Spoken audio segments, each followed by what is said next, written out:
songs, are you? No, I get excited. Yeah. I'd be more nervous if it was a Stones gig, actually, because they're a more fragile band to keep together. They're great at dropping things and picking them back up. That's what they're fantastic. But it's far more nerve-wracking with the Stones for some reason. Mick Jagger. Now Keith is back, but on his own. He's got a new LP out called Talk Is Cheap, but it's a solo album, the first one he's ever done. I did it because there was nothing else to do. I never wanted to do a solo album. You know, I wanted to keep the Rolling Stones together. You know? And to me, at the very beginning of this idea, I was filled with a sense of failure, because the idea to me to make a solo record meant I couldn't keep my band together. But once I got into it, I started to realize that you can spend 25 years with one band and you can still learn things, you know? What Richards learned was that he could still make compelling music without the Rolling Stones. All that was required was the right combination of versatile and experienced players, musicians that he could mold into an actual band. He knew exactly which people he wanted, and fortunately, they were very much up for working with him. The resulting collaboration has been successful beyond Keith's wildest expectations. To me, one great band or good band or whatever in a lifetime, that's already a miracle, right? So, I mean, to find two, yeah, and the only thing I found out about myself, at least, I guess it's taught me to find out a little bit more about me, is that I do have a certain ability to put if I can find the right bunch of guys to put them together and give me 10 days and they'll sound like they've been together 2 years, you know what I mean? And that's a band.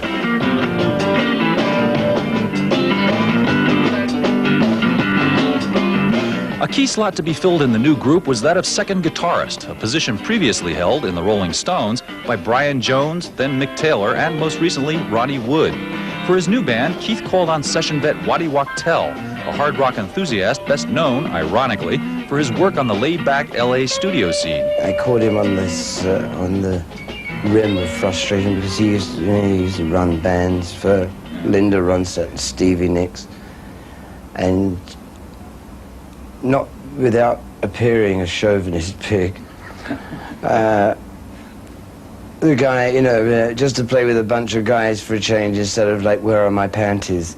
You know, it was, I think, you know, and I caught Waddy right on the rim of that cusp, and he was ready to rock.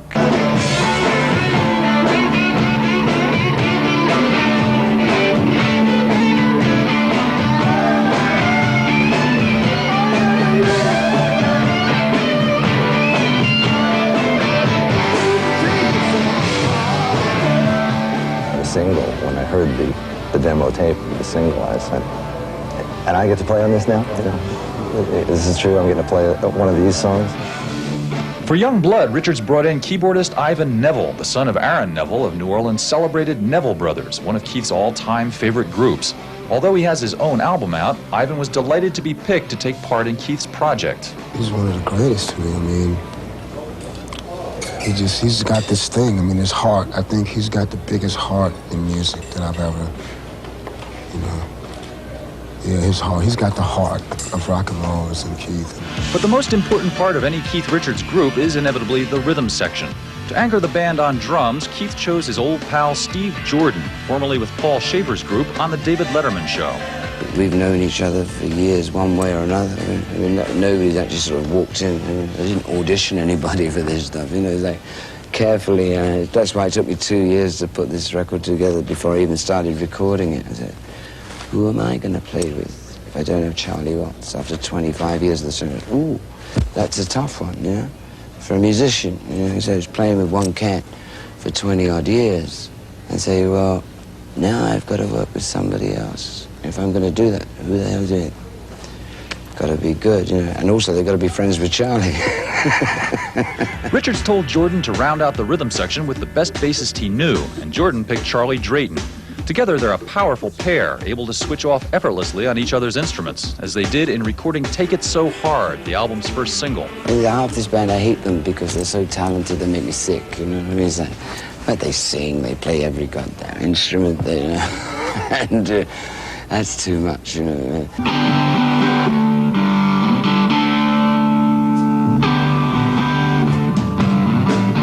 The new band, mostly black and all, like Richards himself, obsessed with funk and groove, lit a fire under Keith that burns throughout his solo LP. These cats taught me a few tricks, and they wouldn't let me go. They kicked me right up the butt, you know. And whereas with the Stones, I'd lead the band, and if I break down, everybody breaks down. There's phones and cigarettes, and I'd go to the jar and have a drink, and 2 hours later we tried again. These guys wouldn't let me go. They just kept, you know, they just keep playing. I'd stand there and they'd say, "Pick it up, boy, pick it up." And I'd say, "Oh, nobody's dared do that for quite a few years."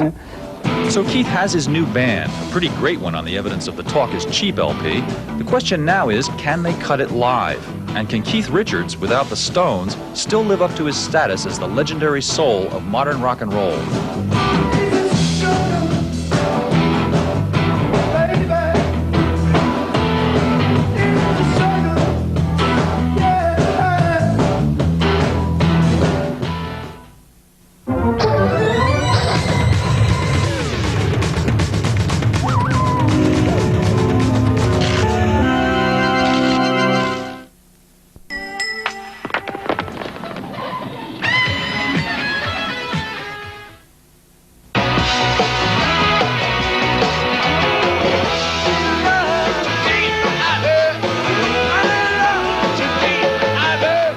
From the 60s through the 70s and well into the 80s, Keith Richards has remained a major influence on rock and roll music and the musicians who play it. It's been more than just a matter of his ferocious facility for great riffs and, in tandem with Jagger, great songwriting. Keith has also spawned a whole school of imitators over the years, enamored of his rock and roll gypsy clothes sense, his charismatic stage presence, and the wild, untamable life that he's led. Richards, however, a music man to the core, finds this sort of superficial emulation very much off the mark. Now! I've always been fairly embarrassed by, you know, thinking that it's the posing or the ring or the, you know, or the lifestyle. I mean, hopefully, basically, it's the music to me. Yeah. The rest of it is other people's interpretation of who I am. I mean, to take sort of one aspect of a part of my life or the way that I appear to be and try and emulate that, to me, is a kind of a joke. You know, because it's just not that. I mean, in order to be like this, you've got to be something. Nobody can be like me except me. Richards never set out to be a jet-setting celebrity, of course, or even a world-famous rock star. In the beginning, back in the early 60s, it was just him and a group of fellow blues fanatics playing the American music they loved at little hole-in-the-wall clubs around London. They called themselves the Rolling Stones, but no one much wanted to hear their music at first, and their prospects seemed modest at best. The first wind had gone out of rock and roll. You know, you had Jerry Lee had been disgraced, Chuck was in jail, Elvis was in the army, Buddy had taken the dive, and so had Eddie, and Little Richard had gone back to church. And so, to us, it was like, well, we're not going to let this thing die, you know, we're just going to punch it in, and, but nobody expected to ever get to America. I mean, the Beatles or us or anybody else, I mean, it was way beyond anybody's expectations. We didn't expect them to even make a record. The new British take on American rock and R&B did make it to the States, though. The Beatles landed in America in February 1964 and proceeded to create a sensation with their talent, their originality, and, perhaps most important, their endless charm. Keith and the Rolling Stones followed 4 months later, but charm, as it turned out, was a very minor component of their appeal. Well, the Beatles, they're so sweet, and the Fab Four, you know, they're so neat and acceptable, you know, that if they get in and just sort of, you know, get the door open, you know, then we'll come in behind, you know, wallop.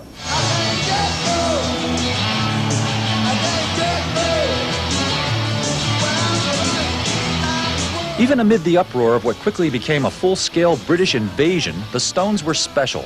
They had a great rhythm section, for one thing, and a riveting singer. To me, Mick's actual magic is that he could play that table, or that table, better than anybody in the world.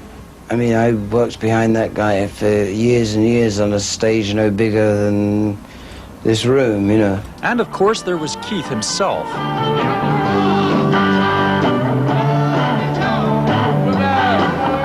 Propelled by Richards' classic riffs and the classic songs he wrote with Jagger, the Stones literally conquered the world. But their celebrity, combined with their unrelenting anti-authoritarian stance, brought them big trouble. There were drug busts galore, and from the British government, enormous income tax hassles. By the time they released Exile on Main Street in 1972, the group really was living in exile. They became citizens of the world, always on the move, and before long, the strains of expatriation began to show, in their personal lives and in their music, too. Let's take it from Satisfaction on, you know, I mean, Beggar's Banquet, Let It Bleed, Sticky Fingers, Exile on Main Street. It was like a very, you know, when these guys really were in a position and knew what they were doing and could do it, because they were all living around the corner from each other. The rich, fat superstar. It was really the Stones dealing with having to live split up all over the world, you know, and trying to keep the band together, you know, which is why you had that certain dip in the mid-70s. I don't think it had anything to do with the band. If the band could have stayed together in England and London and like worked in the same way, you would have got better stuff. You know, it was just the Stones desperately trying to keep their together under enormous pressures. By 1978, punk had erupted, and Richards had finally put his debilitating drug problems behind him. Newly energized, the Rolling Stones, after 3 less-than-great LPs, bounced back with one of their best ever. The punks gave us a kick up the arse, and so we responded with Some Girls, yeah.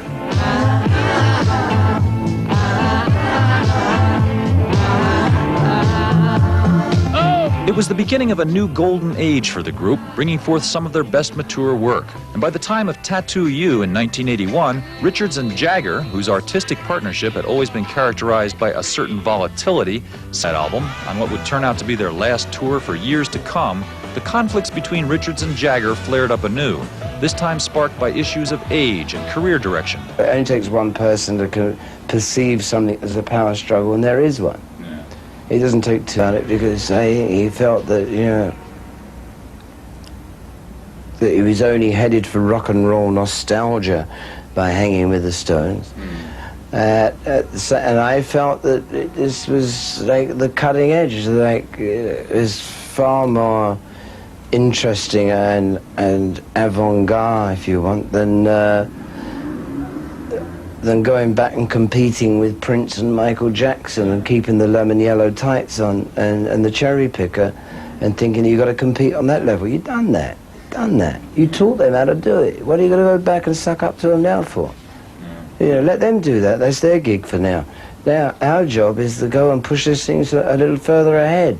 So if these cats make it as long as we did, then they'll know where, you know, because, I mean, you know, all you need is one of those intros and, you know, and it's already, you know, rolling, you know, it's just a fact. It's not, I mean, I'm not trying to put any nuances on that statement. It's the only way I play. There's more to Richards' solo album than just recontextualized Stones riffs, though. He co-wrote all the songs with his drummer and co-producer Steve Jordan, and he brought in some interesting outside talents for the various tracks. Accordionist Buckwheat Zydeco, Cajun fiddler Michael Doucet, Talking Heads vet Bernie Worrell, and James Brown alumni Bootsy Collins and Maceo Parker.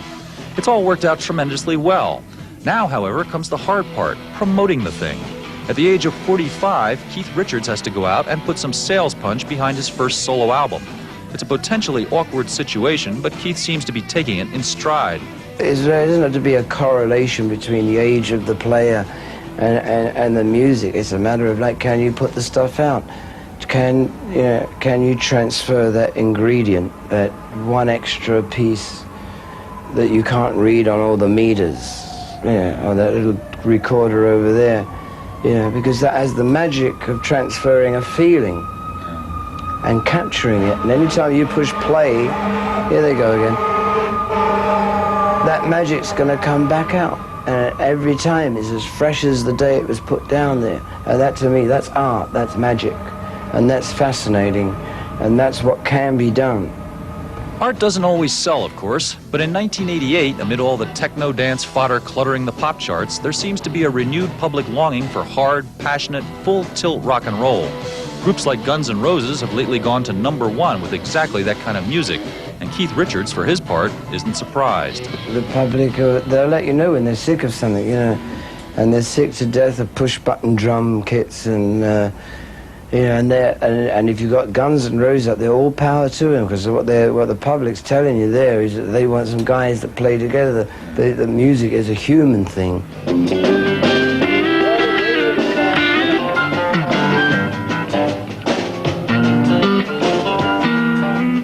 Band still, every time you put them together, they happen. Yeah, and it's like, so this cannot, you know, we can't deny this. People need this. Keith started out idolizing such great bluesmen as Muddy Waters, who continued performing almost to the day he died, and pioneering rockers like Chuck Berry, who's still playing. If younger pop fans find it surprising to see a grown man still rocking out, well, Keith thinks that someday they, in their turn, will understand. One day you too will be proud of getting this old and still being able to do your gig, you know. I mean, because nobody, I mean, I never wanted to make 30 either once. That was when I was 20. Yeah. When I got to 30, I never wanted to make 40. I thought, how abhorrent. Yeah, now, but once you hit 40, then you say, well, now I'd like to hit 100, you know. This thing's bigger than both of us, you know? So I guess, I mean, the Rolling Stones will do what they're going to do, and the forces of nature will take over. Whether on his own or with the Stones, Keith Richards seems determined to keep playing till he drops. He could kick back and rest on his many laurels, but that's apparently not in his nature. But do you think you've made your contribution? I think I'm still making it. I think I'm, you know, I mean, if I've made some, then that's fine. But it's not enough for me. I've got to make, I'd like to make some more. I'd like to make some more until the day I die, you know, and somebody has to refund the tickets for the next gig.